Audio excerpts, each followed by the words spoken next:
barren outskirts of Dryvale, an old mining town long abandoned by life, there stood a stone, well, that no one dared to touch. It was said to have been there before the town itself, dug by hands not quite human, sealed by chains that rusted but never broke.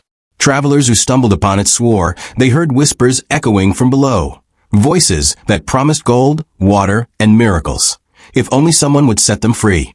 Eleanor Vance had never believed in folklore. She was a geologist, practical and precise, who cared only for what could be measured, sampled, or mapped. When the university sent her to Dryvale to study the unusual magnetic readings around the old quarry, she laughed off the warnings from the locals. They told her not to go near the breathing well. She nodded politely and ignored them. By the second day, Eleanor had set up her instruments near the quarry.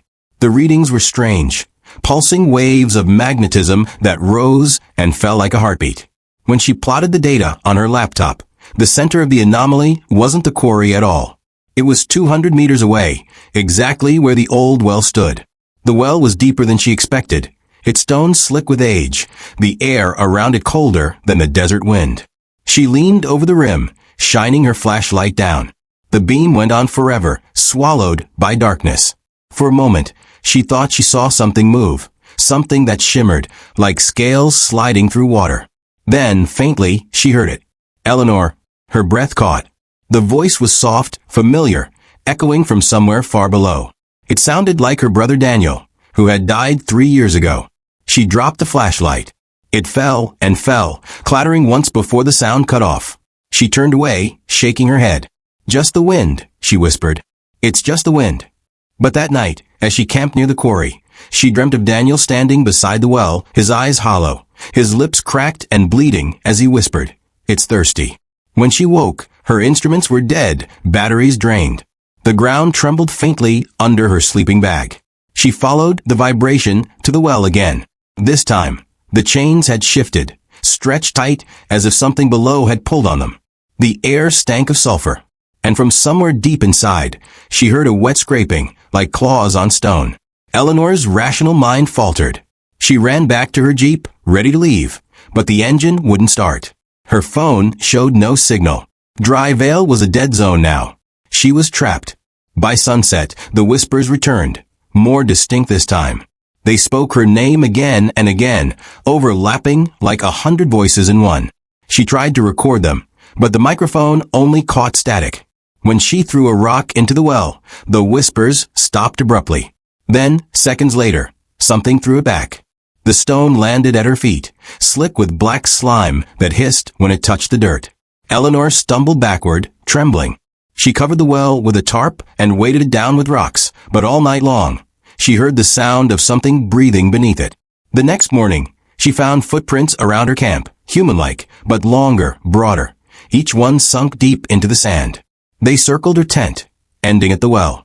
The chains now hung loose. The tarp was gone.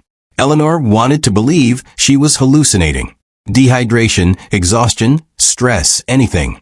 But when she looked down the well again, she saw 2 faint lights staring back, wide and motionless. They blinked. She stumbled away and ran toward town. Most of Dryvale's buildings were rotting, their windows shattered, but one, the old sheriff's office, still stood. Inside, she found a single book on the floor, half-burnt, titled The Records of the Dryvale Mine.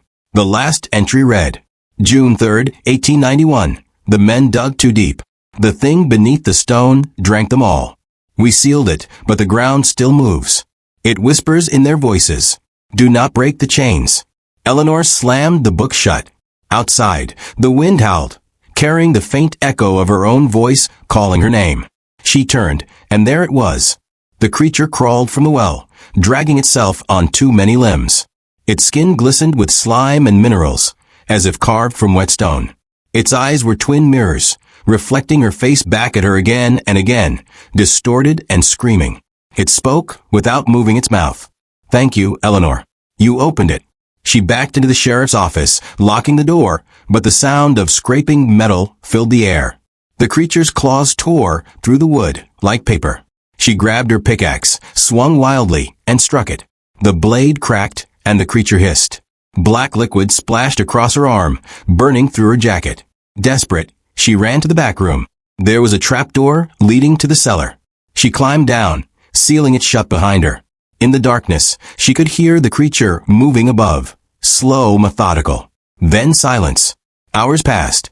She sat shaking, whispering to herself. Finally, she heard another sound, footsteps. Heavy boots. A voice called, "Miss Vance? You okay down there?" Relief flooded her. It was a rescue team, maybe.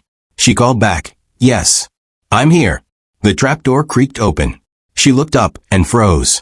The man standing above her had Daniel's face. But his eyes were not Daniel's. They were black, endless, like the bottom of the well. He smiled. "It's thirsty."